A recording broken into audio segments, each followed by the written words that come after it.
Well, I think the Wall of Respect did a lot of things.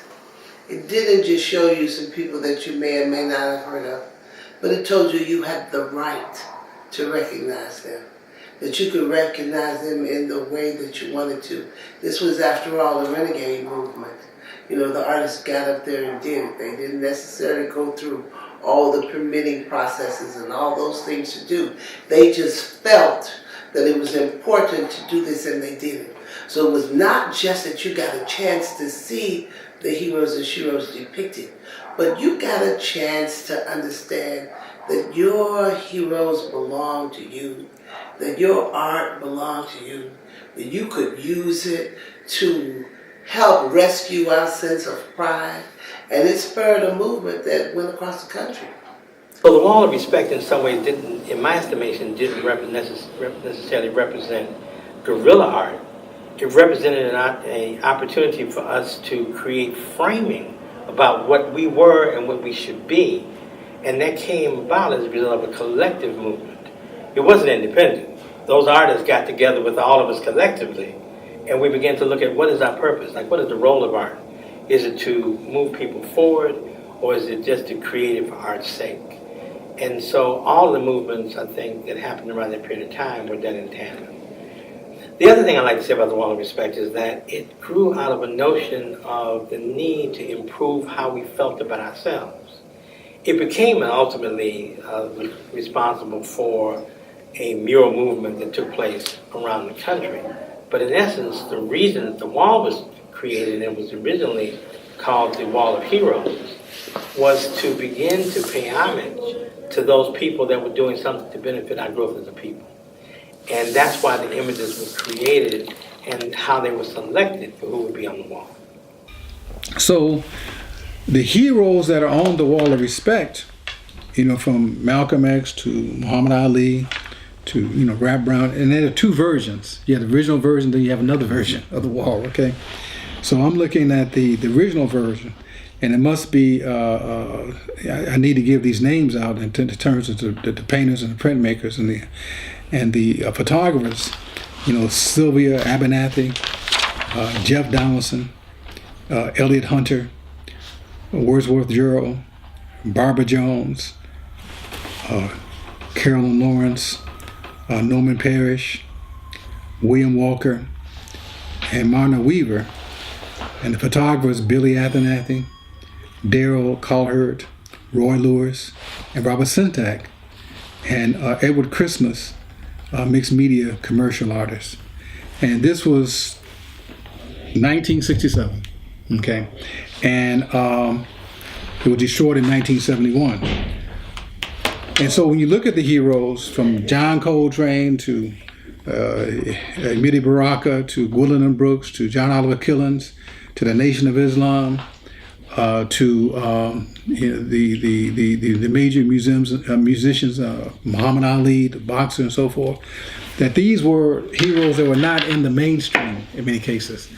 But we have recognized them as being very important to us. So the Wall of Respect was just phenomenal. It was an uplifting when you saw the pictures and the display of fathers and sons and even some religious connotations, but the uplifting of the fact that religion was bringing people together. And so just to see yourself too, people who look like you, was empowering. And so yes, public art is revolutionary, and revolutionary means change, and if change is done for the betterment of a group of people or society, then it's well worth the effort. The responsibility of artists was to do work which was meaningful to the community in which the work was cited. There was not, prior to 1967, very anything at all that would be considered community engaged public art. The Wall of Respect in '67 at 43rd and Langley really set up a new standard for artists of all sorts to work and to be appreciated in and to be respectful of and inspiring to the communities in which they live. Bill Walker, who thought of doing the Wall of Respect, with the other artist, Obasi, was a co-founder of Chicago Public Art Group. We were founded out of the same social spirit that created the Wall of Respect, and an extension of it which went to the idea that in a deeply segregated city, there should be evidence of artists working together across race. At that time in the city, there was virtually no evidence of people working together across race in public, if you can imagine that. There was a culture that I never knew of. Brought up in an integrated environment all my life, right from the get-go. But there was something that was wrong with it because it wasn't integrated. It was segregated. I was just too fucked up to realize that it was segregated, you know? But the art persisted, and there was that movement, you know, Afro Cobra and other groups of artists, and I began to fall in love with myself, you know?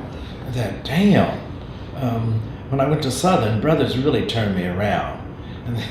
I mean, you know, cats that are in my classes come telling me that, look, you don't have to do the white thing. You know, you can do the black thing. Brothers showed up in hats called Big Apples back then, cocked to the side, you know, and sisters had their hair fixed in their own makeup and wearing African garb and stuff, you know. And I'd come down there, you know, playing Gloria, you know, singing that stuff, you know, Gloria, and the guys grabbed me and said, you just don't have to do this, be yourself. And that was an education in itself. And I came back and I taught at the Art Institute, and slowly I began to discover, I mean, not to recognize, but to actually discover African American art that was a movement, that is a movement.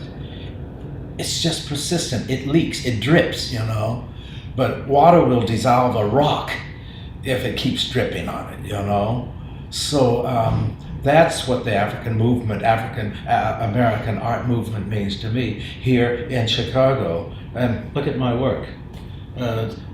This stuff is black as you want to be, you know. It's strongly black. I would love to see a Wall of Respect 2 as a continuum with contemporary ideas and voices across generations led by our youth. I think practice is through participation, and the word is powerful only because it's backed up by the action. So that's what, you know, I would see. I think with the advent of technology and crowdfunding, we have opportunities to reinvent the ways in which we support, both from media and from money, from economics. We can innovate, invent new possibilities of support for high-level black arts, as well as arts in general, expression. I think it's time for the world to recognize that artists have great utility, that they are extremely purposeful for inspiring a better way of life, of enhancing our thought process, of touching our hearts, our minds, our spirits, and to see ways in which there is positive, progressive, and innovative remuneration for jobs well done.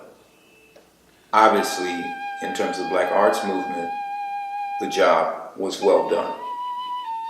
In the future, we have to figure out a new balance, our own value system within this economic strata, where we see ways in which we can respect, wall of respect. We need a spirit of respect with a new community collaboration and involvement that would engage and inspire our youth no matter what direction of career, such as artists, that they will have an opportunity to thrive in their lifetime and work also for those to thrive in the future through the arts. That is the wall of respect.